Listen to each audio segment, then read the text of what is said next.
Violence against women and girls is one of the most prevalent violations of human rights. It has no boundaries. It happens to women and girls of all backgrounds. Globally, 1 in 3 women still experience some form of physical and sexual violence during their lifetime.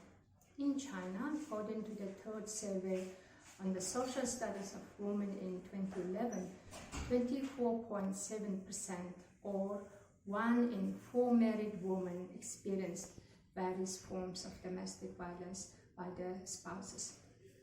This year, the COVID-19 pandemic has exacerbated key risks for violence against women and girls.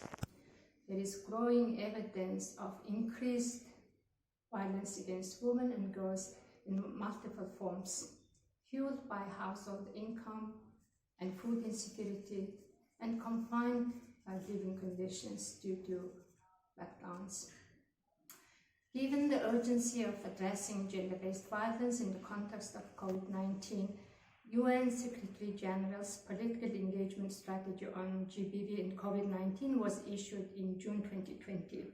It calls for highest level of commitments, urgent actions to accelerate concrete policy response to GBV in the context of COVID-19, and the UN system is to support national efforts addressing GBV at country level.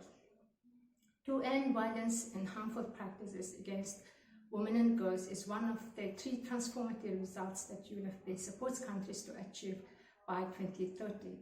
Currently, UNFPA works to prevent and respond to GBV in over 130 countries, both in humanitarian and development settings. UNFPA promotes rights of women and girls to live free of abuse and violence, provides essential medical and psychological support services to survivors of violence, and supports multi-sectoral prevention and response efforts. UNFPA also supports data collection, analysis on GBV, helps to enhance and reform national laws policies on GBV. In China, UNFPA works together with its partners, including civil society organizations, to support the implementation of the anti-domestic violence law, advocate for strengthening the multi-sectoral GBV prevention and response mechanism, and facilitate civil society engagement. As we mark the 16 days of activism against gender-based violence, particularly as the world struggles to emerge from COVID-19, we are calling on all governments, indeed all societies, to adopt integrated 4-step strategy: fund, respond, prevent, and collect.